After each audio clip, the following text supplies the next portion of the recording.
Hello everyone, स्वागत है आपका आपके अपने यूट्यूब चैनल स्टडी विथ राजा साहब में। आज हम कुछ 15 क्वेश्चन की प्रैक्टिस करेंगे, तो आइए इसे स्टार्ट करते हैं।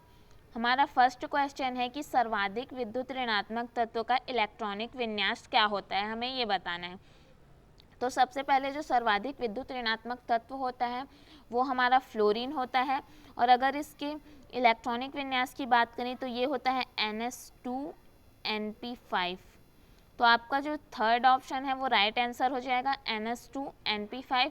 और अगर हम बात करें आवर्त सारणी में इसकी स्थिति की, तो ये पी ब्लॉक में जो होता है 7वें वर्ग के ए में पाया जाता है, और जितने भी अभी तक के ज्ञात तत्व हैं उसमें फ्लोरीन जो होता है सबसे अधिक विद्युत ऋणात्मक होता है। ठीक है, नेक्स्ट क्वेश्चन हम देखते हैं कि जब पानी जमता है तो उसके अणुओं के बीच की दूरी ए घटती है, बी बढ़ती है, सी अपरिवर्तित रहती है, डी शून्य हो जाती है। तो जब पानी जमता है, पानी जम रहा है, इसका मतलब ये है कि उनके बीच की जो अणुओं की दूरी है वो बढ़ते जाती है। ठीक है, तो आपका जो ऑप्शन बी है वो इसका राइट आंसर हो जाएगा, बढ़ती है। और अगर पूछा जाए आपसे कहीं कि पानी का अधिकतम घनत्व जो होता है वो क्या होता है, तो वो होता है हमारा 4 अंश सेंटीग्रेड। नेक्स्ट क्वेश्चन देखते हैं कि नाइट्रोजन अणु में है, हमें बॉन्ड बताना है। आपके ऑप्शन है ए 1 सिग्मा और 1 पाई, बी 2 सिग्मा और 2 पाई, सी 1 सिग्मा और 2 पाई, और डी है 2 सिग्मा और 1 पाई। तो इसका आपका राइट आंसर हो जाएगा ऑप्शन सी 1 सिग्मा और 2 पाई बॉन्ड। नाइट्रोजन के अणु में जो मिलता है हमें 1 सिग्मा होता है और 2 पाई बॉन्ड होता है। ठीक है, नेक्स्ट क्वेश्चन हम देखते हैं कि एसीटोन को ब्लीचिंग पाउडर के साथ मिलाया जाता है तो हमें क्या मिलता है, ये हमें बताना है। हमारे ऑप्शन है ए क्लोरोफॉर्म, बी एसिटल्डिहाइड, सी एथेनॉल, या डी फॉस्जीन।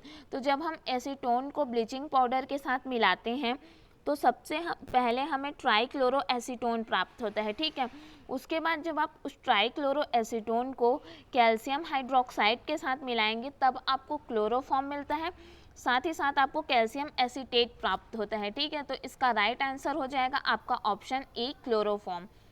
नेक्स्ट क्वेश्चन हम देखते हैं कि प्लांक की परिकल्पना के अनुसार ऊष्मा का उत्सर्जन तथा अथवा अवशोषण होता है, सतत होता है या असतत एच म्यू के बहुपूर्णांक में विभाजित होता है, सिर्फ एच म्यू होता है या शून्य होता है।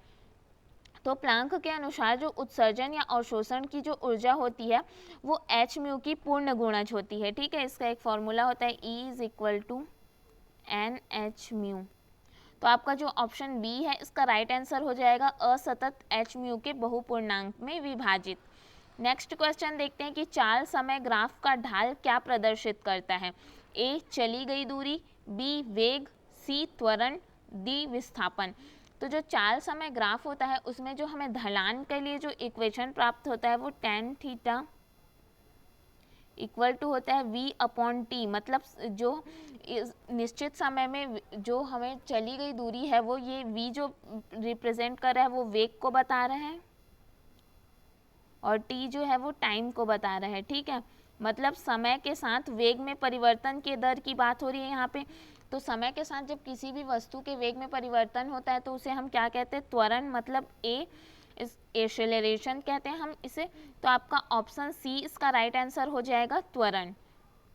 त्वरण को प्रदर्शित करता है। नेक्स्ट क्वेश्चन हम देखते हैं कि अल्फा कण का आवेश प्रोटॉन के आवेश का होता है। आपके ऑप्शन है ए 4 गुना, बी 2 गुना, सी 3 गुना, डी बराबर। तो अल्फा कण का आवेश जो होता है प्रोटॉन के आवेश का 2 गुना होता है, क्योंकि अल्फा कण जो होता है वो हीलियम का द्विघनात्मक नाभिक होता है। ठीक है, नेक्स्ट क्वेश्चन हम देखते हैं कि निम्नलिखित आयनों में से किसका व्यास सबसे कम है, हमें जिसका व्यास सबसे कम है वो बताना है। तो आपका जो ऑप्शन डी है इसका राइट आंसर हो जाएगा एल्यूमिनियम का +3 आयन। ठीक है, तो आवर्त सारणी में जब हम बाएं से दाएं जाते हैं तो जो आकार होता है वो घटते जाता है। ठीक है, क्योंकि प्रभावी नाभिकी आवेश जो होते हैं वो बढ़ते जाते हैं, लेकिन जब हम ऊपर से नीचे आते हैं तो आकार हमारा बढ़ता जाता है, क्योंकि इसमें क्या होती है, कक्षों की संख्या भी क्रमशः बढ़ते जाती है।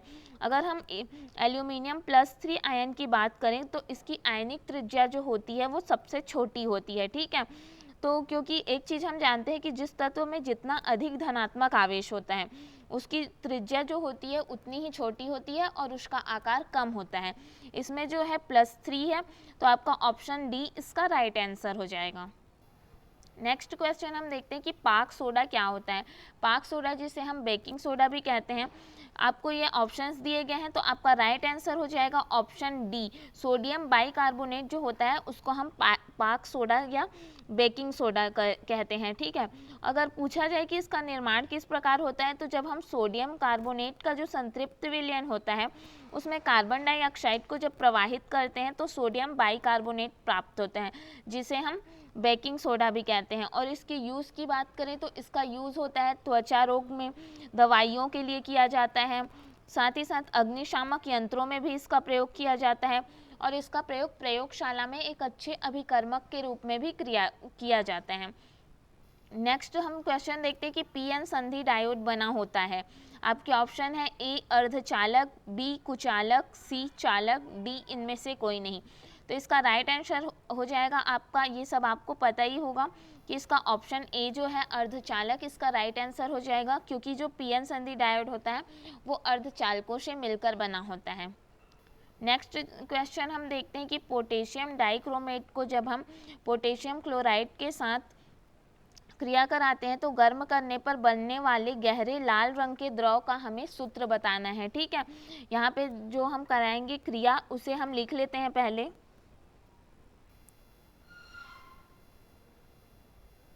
इस इक्वेशन को लिख लेते हैं।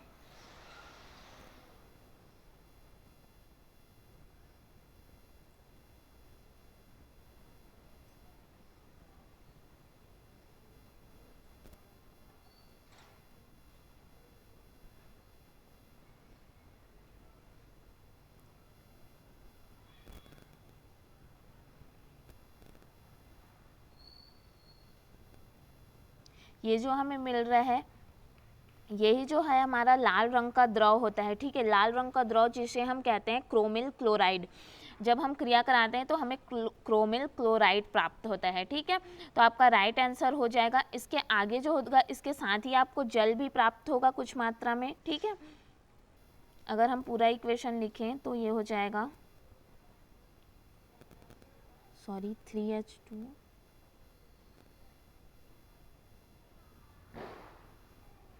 ठीक है। तो आपका इसका जो ऑप्शन बी जो आपको दिख रहा है वो इसका राइट आंसर हो जाएगा।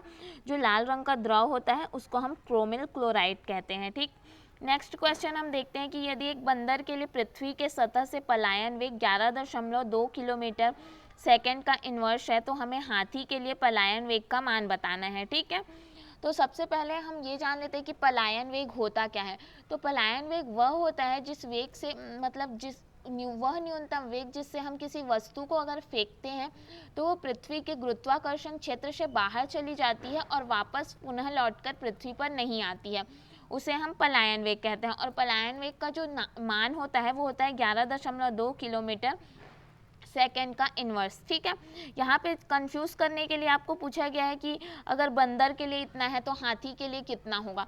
लेकिन आपको एक चीज़ याद रखना है कि चाहे किसी भी चीज़ के किसी के लिए भी किसी भी जीव जंतु पक्षी किसी के लिए भी पूछा जाए तो पलायन वेग का जो मान होगा वो सबके लिए एक ही होगा, जो कि होगा 11.2 किलोमीटर पर सेकेंड, ठीक है। क्योंकि जो पलायन वेग होता है हमारा वो वस्तु के द्रव्यमान पर निर्भर नहीं करता, मतलब कोई कितना भारी है या हल्का है इस पर निर्भर नहीं करता। पलायन वेग जो होता है हमारा वो गुरुत्वीय त्वरण तथा पृथ्वी के त्रिज्या पर निर्भर करता है, क्योंकि इसका जो फॉर्मूला होता है वो क्या होता है हमारा √2g r होता है। यहाँ पे अगर हम g की बात करें तो g हमारा गुरुत्वीय त्वरण होता है और r जो है पृथ्वी की त्रिज्या होती है। मतलब जो पृथ्वी का पलायन वेग है वो इस इक्वेशन से जो है वो गुरुत्वीय त्वरण और त्रिज्या पर ही डिपेंड करता है। इसलिए जो इसका राइट आंसर हो जाएगा आपका, चाहे किसी के लिए भी आपको पूछा जाए पलायन वेग का मान, तो वो आपका हो जाएगा 11.2 किलोमीटर पर सेकेंड का इन्वर्स, जो आपका ऑप्शन सी है। नेक्स्ट क्वेश्चन हम देखते हैं कि 2-एसिटॉक्सी बेंजोइक अम्ल कहलाता है, तो इसका जो आपका ऑप्शन बी है राइट आंसर हो जाएगा। ये जो होता है एस्प्रिन कहलाता है। एस्प्रिन जिसको हम दर्द निवारक के रूप में भी प्रयोग करते हैं, और अगर इसका निर्माण की बात करें तो हम जब सैलिसिलिक अम्ल को एसिटिल क्लोराइड के साथ अभिक्रिया कराते हैं तो हमें एस्प्रिन प्राप्त होता है, ठीक है। और ये चीज़ आपको याद रखना है कि इसका उपयोग दर्दनाशक के रूप में आपने देखा भी होगा, आपको पता भी होगा, इसका उपयोग जो होता है दर्दनाशक के रूप में किया जाता है, ठीक है। और इसमें जो पूछा है आपको, इसका ये नाम है, इससे आपको पूछा गया है, ठीक है। 2 एसिटॉक्सी बेंजोइक अम्ल किसे कहते हैं हम। नेक्स्ट क्वेश्चन हम देखते हैं कि आदर्श गैस की आंतरिक ऊर्जा किस पर निर्भर करती है। ए दाब पर, बी ताप पर, सी आयतन पर, डी अणुओं के आकार पर। तो आदर्श गैस में जो आंतरिक ऊर्जा होती है वो पूरी तरह से ताप पर निर्भर करती है, ठीक है। तो आपका ऑप्शन बी जो है इसका राइट आंसर हो जाएगा, ताप पर। नेक्स्ट क्वेश्चन हम देखते हैं कि गतिमान वस्तु का जड़त्व निर्भर करता है। आपकी ऑप्शन है ए संवेग पर, बी चाल पर, सी द्रव्यमान पर, डी आकार पर। तो कोई भी वस्तु अगर गतिमान है तो उसका गतिमान, यहाँ पे आपको पूछा गया गतिमान है, स्थिर है, जो भी है, तो उसका जो जड़त्व होता है वो किसी भी पिंड का जड़त्व उस पिंड के द्रव्यमान पर निर्भर करता है, ठीक है। अर्थात जिस भी पिंड का जितना अधिक द्रव्यमान होगा उसका जड़त्व भी उतना ही अधिक होगा, और जिसका द्रव्यमान जितना कम होगा उसके लिए जड़त्व का मान उतना ही कम होगा। ये तो इसका आपका राइट आंसर हो जाएगा ऑप्शन सी, द्रव्यमान। आज हमने कुछ 15 क्वेश्चन डिस्कस किए। आपको कोई भी डाउट हो रहा है तो आप हमें कमेंट पर बताइए, और आपको अगर ये वीडियो अच्छी लगी तो आप इसे लाइक कीजिए, शेयर कीजिए। Thank you so much.